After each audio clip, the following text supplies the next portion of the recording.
सबसे पहले तो मैं पूरे देशवासियों का बहुत बहुत धन्यवाद कहना चाहती हूँ। आप मीडिया पर्सन्स का भी, क्योंकि आप लोग ही हम लोगों को इतना through out the journey wrestling में आपने सपोर्ट किया है। तो मैं उम्मीद करती हूँ कि मैं आपकी उम्मीदों पे खरा उतरूँ बिल्कुल। और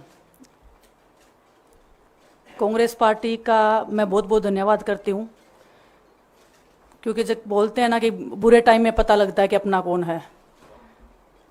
जब हम रोड पे घसीटे जा रहे थे तो छोड़ के बीजेपी को, देश में जितनी भी पार्टियां हैं वो हमारे साथ में थी, हमारे दर्द को समझ पा रही थी, हमारे आंसुओं को समझ पा रही थी।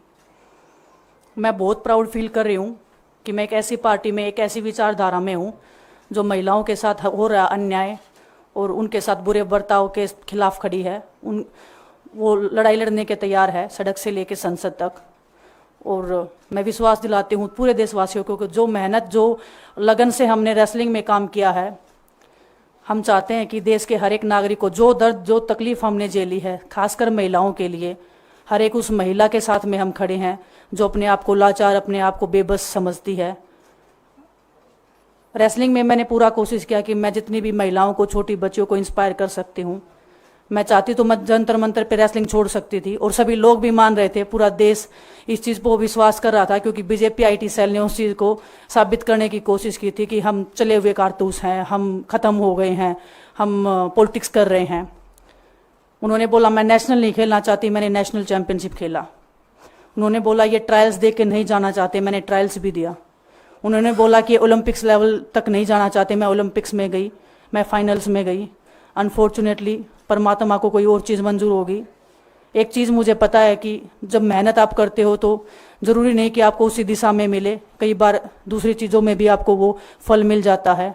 और परमात्मा ने मुझे मेरे देश के लोगों की सेवा करने का जो मौका दिया है, वो मैं मानती हूँ कि उससे बड़ा पुण्य का काम कोई नहीं हो सकता है। मेरे लिए बहुत प्राउड की बात है। बहुत एक मैं नई पारी की शुरुआत कर रही हूँ आज से। मैं चाहती हूँ कि जो हमने फेस किया एज ए खिलाड़ी होने के नाते, उन सब खिलाड़ियों को वो चीज़ ना फेस करनी पड़े। हम उनकी लड़ाई में साथ हैं। शायद उनको आज हिम्मत मिले कि जो पार्टियां पावर में रहती हैं शायद वो साथ में नहीं खड़ी हों, लेकिन उनके बहन भाई हैं जो उनके साथ में खड़े हैं। और हमें पता है स्पोर्ट्स में कितना गलत होता आया है, नहीं बोल पाते हैं खिलाड़ी। आप हमसे देख लो, बजरंग के ऊपर डोप का बैन लगा दिया 4 साल का, सिर्फ किसी लिए कि सिर्फ उन्होंने आवाज़ उठाई थी हमारे साथ बैठ के। तो उसका भुगतान हम कर रहे हैं, आज तक कर रहे हैं, लेकिन हम डरेंगे नहीं, पीछे नहीं हटेंगे। जो लड़ाई थी वो जारी है, ख़त्म नहीं हुई है। कोर्ट में हमारा केस चल रहा है, वो लड़ाई भी हम जीतेंगे, ज़िंदगी की जंग भी हम जीतेंगे। खेल में जैसे हमने कभी हार नहीं मानी है, तो हम इस नए प्लेटफॉर्म पे जो आ रहे हैं, देश की सेवा का भाव, और सिर्फ बोलने तक सीमित नहीं रहेगा ये। हम दिल से हमने खेल किया है और दिल से हम ये काम करेंगे, जी जान से मेहनत करेंगे, अपने लोगों के बीच में रहेंगे। जो भी हम अपने लोगों का भला कर सकते हैं, चाहे कितना ही % हमारे हाथ में होगा, वो हम करने की कोशिश करेंगे। और मैं अपनी बहनों को बताना चाहती हूँ कि आपकी बहन आपके साथ में है। किसी भी मुसीबत में, किसी भी पल, किसी भी क्षण आप ऐसे मत समझना कोई भी आपके साथ में नहीं है।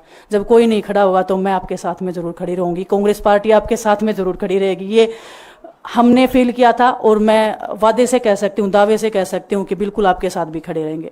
बहुत बहुत धन्यवाद आप सबका।